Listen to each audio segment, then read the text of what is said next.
महाराजांचं अन्न क्षेत्र आहे जिथे आपण आलेले आहे। यामध्ये भात बनवणार आहे।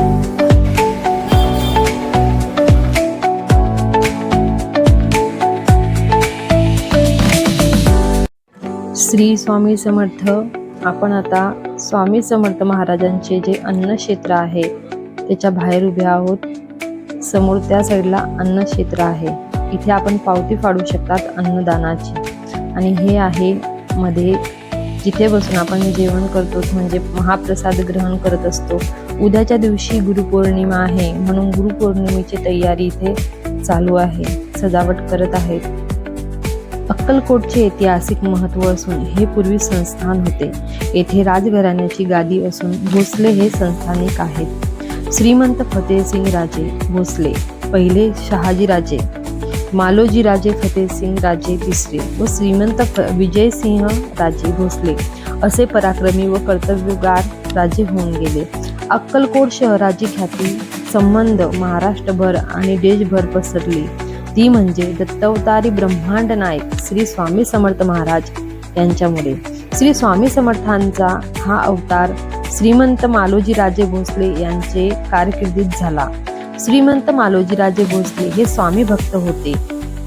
श्री स्वामी समर्थांच्या या पावन नगरीमध्ये अन्न क्षेत्र असावे ही कल्पना सन्माननीय जन्मजय भोसले महाराजांनी उचलून धरली व 29 जुलै 1988 श्री गुरुपौर्णिमेच्या मुहूर्तावर हे अन्न क्षेत्र सुरू झाले। अन्न क्षेत्राचे श्री स्वामी समर्थ अन्न क्षेत्र मंडळ अक्कलकोट असे नामकरण करण्यात आले। अन्नदानासाठी परगावच्या भक्तांच्या देणग्या यायला लागल्या। ट्रस्ट स्थापनाची आवश्यकता भासू लागली। त्यामुळे जन्मजय राजे भोसले महाराजांनी आपले निकटवर्तीय संबंधित व सहकारी असलेल्या स्वामी भक्तांना सभासद करून घेऊन पब्लिक ट्रस्ट म्हणजे सार्वजनिक ट्रस्ट ची नोंदणी केली। अन्न क्षेत्र हे दुपारी 11:30 ते 3 आणि संध्याकाळी 7:30 ते 10 या वेळेस महाप्रसाद दिला जातो। अन्न क्षेत्रामध्ये संस्थापक जन्मजय राजे भोसले यांनी या अन्न क्षेत्राची सुरुवात गर्दीच्या वेळेस किंवा उत्सवाच्या दिवशी हे अन्न क्षेत्र अहोरात्र सुरू असते। येथे आलेला भक्त विन्मुख होऊन जात नाही, हे या अन्न क्षेत्राचे विशेष आहे। अन्न क्षेत्रात रोज अंदाजे 10,000 तर गर्दीच्या दिवशी 1 लाखापर्यंत महाप्रसाद घेतला जातो। महाप्रसादाचा दररोजचा खर्च सरासरी 2 लाख ते 3 लाख रुपयापर्यंतचा असतो। महाप्रसाद मोफत असल्याने येथे कसल्याच प्रकारचे मूल्य त्यासाठी आकारले जात नाही। दररोज हजारो लोकांसाठी जेवण बनवण्यासाठी प्रचंड प्रमाणात धान्य आणि साहित्य वापरले जाते। अन्न शिजवण्यापासून ते वाढण्यापर्यंत आणि ताट धुण्यापर्यंत सर्व प्रक्रियेत स्वच्छता आणि शिस्तीचे अत्यंत काटेकोरपणाने पालन केले जाते। अन्न क्षेत्रात येणाऱ्या प्रत्येक भक्ताला पूर्णपणे मोफत महाप्रसाद दिला जातो। हे स्वामी महाराजांचं अन्न क्षेत्र आहे जिथे आपण आलेले आहे। आणि तिथे समोरच्या साईडला बघा, मी तुम्हाला तिथे अन्नपूर्ण माताची मूर्ती ठेवलेली आहे। इथे आधी नैवेद्य दिला जातो आणि यामध्ये भात बनवणार आहे। शिरा बनवतात, भाजी बनवतात। हे बघा इथे भाजी बनवतात आहे। किती लोकांची भाजी असते दादा हे याच्यामध्ये? 5,000 लोकांची 5,000 लोकांची भाजी। विचार करा, इतके लोक जेवण करून जातात इथे। आणि विशेष म्हणजे टेस्ट सगळ्या भाजींचा सारखा असतो। ही एवढी पूर्ण होऊन जाते की परत बनवतात? अजून बनवणार भाजी, अजून भाजी बनवणार।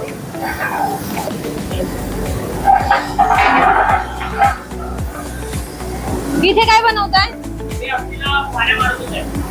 आमटीला साईडला पाण्यामध्ये हे डाळ शिजून घेतलेलं आहे। जाड हे भाताचं भवन आहे, हे आमटीचं भवन आहे, इकडे शिरा आहे आणि कांदा लसूण काही नाही, फक्त अद्रक वापरू शकतो। कांदा लसूणचा चालतच नाही का? कांदा लसूण देण्याचं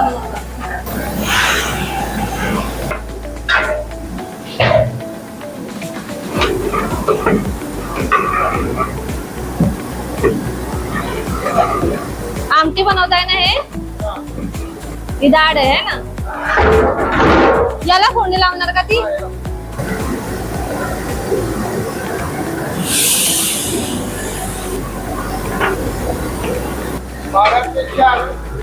चारचे पुढे सहा ते 6 बाहेर जाते बरोबर. 8 ते 11 घरच्या 11:30 12 मी बसते 12:30 12 मिनिट चालू आहे. नाही आता गुरुपौर्णिमा आहे तर गुरुपौर्णिमाला गर्दी जास्त असते ना. सारखीच गर्दी असते का की गुरुपौर्णिमा? मंडळ असते बरोबर. टमाट्याची भाजी पण वेगळी बनवता का? टमाटे, गरगट्टा, दोडक्याची भाजी, कोबी. याच्यामध्ये पण लसूण कांदा काहीच नाही, चालतच नाही. फक्त अद्रक चालतंय. महाराजांच्या महाप्रसादामध्ये म्हणजे जी भाजी बनवतात त्यामध्ये कांदा आणि लसूण याचा अजिबात वापर केला जात नाही. तरीसुद्धा भाजीची चव एकदम मस्त येते आणि खायला पण भाजी खूप छान वाटते, कारण ह्या स्वामींचा महाप्रसाद आहे. आज जेवण सांगूया तुम्हाला आमटी, शिरा, टमाट्याची भाजी असं आहे.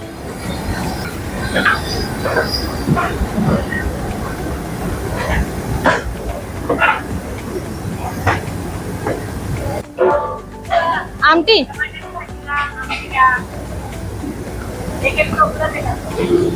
टमाटा भाजी सगळे पुरवठा इथूनच होत आहे. हा चपात्या फुली केव्हापासून टमाटर कापताय तुम्ही? हे किती टाइम झाला असेल तरी? मी 5 वाजता नाही. इथे ह्या साईडला पोळी बनते, पोळी तयार होते.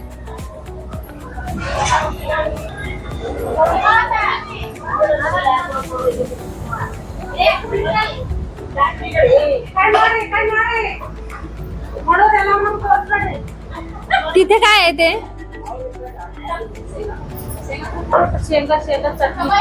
चटणी. इथे आपला मस्त डाळचा तडका तयार झालेला आहे आणि डाळला लावलेला आहे तडका. बघा किती सुंदर दिसते. आधी अन्नपूर्णा माताला नैवेद्य देतील आणि त्याआधी इथे तयारी करतील हे जेवणाची. बघा किती व्यवस्थित व्यवस्था आहे इथे.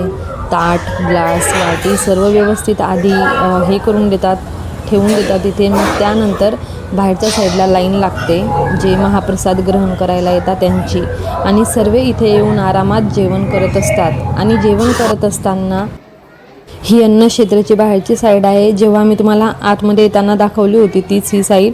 तर आपण आता पाहू की लाईन कुठपर्यंत लागलेली आहे महाप्रसाद ग्रहण करण्यासाठी. कारण जेवणाचा टाईम हा 7 वाजताचा असतो. तर आधीच लोक इथे येऊन लाईनमध्ये उभे राहतात, कारण खूप जास्त गर्दी असते. आणि ह्या एक दिवस आधीचा व्हिडिओ आहे गुरुपौर्णिमेच्या. तर आज तर खूप जास्त गर्दी असेल आणि खूप जास्त संख्येमध्ये इथे लोक महाप्रसाद ग्रहण करायला आले असतील. आणि अन्नक्षेत्रामध्ये तुम्ही देखील दान करू शकतात.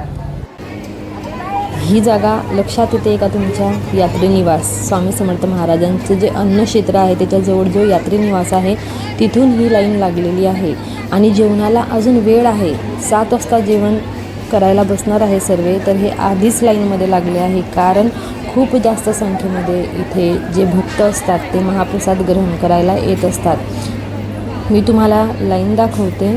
इथे ही जी लाईन आहे ही इथपर्यंत आणि इथे बंद केलेली आहे, म्हणजे अजून जेवणाला खूप वेळ आहे. तरी पण यात्री जे भक्त आहे ते महाप्रसाद ग्रहण करण्यासाठी आधीच इथे येऊन उभे राहिले आहे. कारण लवकर जे येतात त्यांचा नंबर एकदम लवकर लागतो. असा तर वेळ होतोच थोडासा जेवण करायला. 7 वाजतापासून ते 11 वाजतापर्यंत जेवणाची वेळ आहे आणि तोपर्यंत जेवण करू शकतात सर्व, म्हणजे प्रसाद घेऊ शकतात.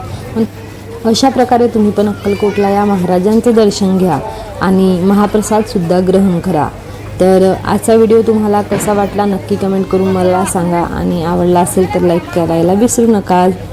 झालेली सेवा स्वामींच्या चरणी अर्पण. श्री स्वामी समर्थ.